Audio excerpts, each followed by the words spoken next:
تغییراتی اساسی که امسال در آزمون جمهوریوی فروغ صبح دانای کتاب است وارد گردید این است که من بعد در برابر شهروندان جمهوری تاجیکستان، شهروندان کشورهای خارجی از آن جمله تمام تاجیکان جهان و هموطنان برون مرزی نیز میتوانند فعالانه اشتراک نمایند. زیرا مقصد اساسی تقویت سطح دانش و جهانبینی همه نمایندگان این ملت است. سال هفتم است که در کشور عزیزمان آزمون جمهوریوی فروغ صبح دانای کتاب است با مقصد بلندبرداشتن ذوق کتابخوانی و تقویت نیروی ذهنی میان اهالی کشور از جمله خوانندگان مؤسسه‌های تحصیلات میانه عمومی، دانشجویان مؤسسه‌های عالی کسبی و دیگر طبقه‌های اهالی کشور دایر می‌گردد. در حقیقت سیاست پیشگرفته پیشوای معظم ملت پرزیدنت جمهوری تاجیکستان محترم امامعلی رحمان به مانند همه تصمیم‌هایی که جهت تامین زندگی شایسته خلق روی دست گرفته شده‌اند دوربینانه میباشد.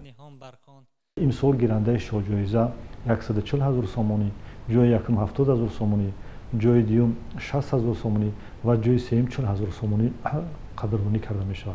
در برابر این طبق امر نظامنامه مذکور آموزگارانی که بواسطه خوانندگان خود تیار میکنند و تا سطح جمهوری میارند و در سطح جمهوری در دور چهارم آزمون غالب میگردند نه 10,000 بلکه امسال 20,000 سومانی مبلغی و پولی تقدیم به آنها تقدیم کرده می شود. این از همکاری پرستای محترم جناب ولی است. سال گذشته اگر در مجموع مبلغ عمومی آزمون فروغ صبح دانایی 4,570,000 را تشکیل کرده باشد، امسال نسبت به سال گذشته زیاد از 2,100,000 مبلغ آزمون فروغ صبح دانایی زیاد کرده است که این باز به شوق و رغبت زیاد از خود کردن کتاب‌های بدیع، ادبیات کلاسیکی، ادبیات معاصر و ادبیات جهانی مردم جهان البته بهبودی خواهد بخشید. طول چند ساله که آزمون جمهوریوی فروغ صبح دانای کتاب است برگزار می‌گردد، به شک شاهدی آن می‌گردیم که شماره دوستداران کلام بدیع می‌افزاید و اودیتوریای آنها وسیع می‌گردد. لیاقت والای کتابخوانی و سخنرانی اشتراکداران بخصوص نسل نورس بار دیگر ثابت می‌کند که تاجیکان از ازل دلباخته کلام بدیع بودند و هستند. با این وسیله در جهان معاصر یک بار دیگر هزارها میلیون‌ها نفر فرزندان این ملت این سرزمین میتوانند از تاریخ کهن خود هم افتخار داشته باشند، هم داننده تاریخ ادبیات کلاسیک گذشته خویش باشند. با این وسیله پیش از همه سوادناکنی کل جامعه کشور است. شما اگر اهمیت داده باشید آزمون مذکور یگانه آزمونی است که در وی هم خیلی محدودیت نیست، نوبسته از سن و سال، نوبسته از منصب و وکالتی که دارد یا که ندارد، نوبسته از تمام یعنی از تمام قشرهای جامعه وابسته به سن سال میتواند که در این آزمون‌ها شرکت ورزد. و سال گذشته غالبان آزمون شاهجایزه از 1 نفر به 4 نفر آورده رسیدند. یعنی در اینجا یک بار دیگر معین کرده شد سن سال خواننده، یعنی رقابت پذیری خوانندگان میان هم باید چگونه باید شفاف و عادلانه گذرد.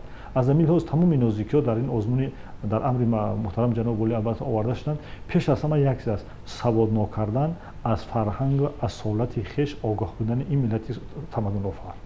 برگزاری آزمون جمهوریوی فروغ صبح دانای کتاب است بیانگر آن است که امروز در جامعه تاجیکستان دایره وسیع مردم به مطالعه کتاب توجه مخصوص ظاهر نموده، نوبسته به سن و سال برای خواندن و از بر نمودن میراث ادبی و علمی و با این راه مساعده در تشکل معنویات، تفکر بدیعی و ذوق زیبایی شناسی خویش سهم می‌گذارند. با خوشنودی میتوان گفت که سال تا سال صف اشتراکچیان و غالبان آزمون می‌افزاید که این برای آماده کردن جوانان خودشناس و خودآگاه و دانشمند سهم ارزنده می‌گذارد. مجموعاً تاجیکستان از کمترین کشورهاست که به واسطه رهبری دولتی آن جهت تقویت خزینه معنوی ملت به قدر چشم رست صرف مبلغ می‌کند.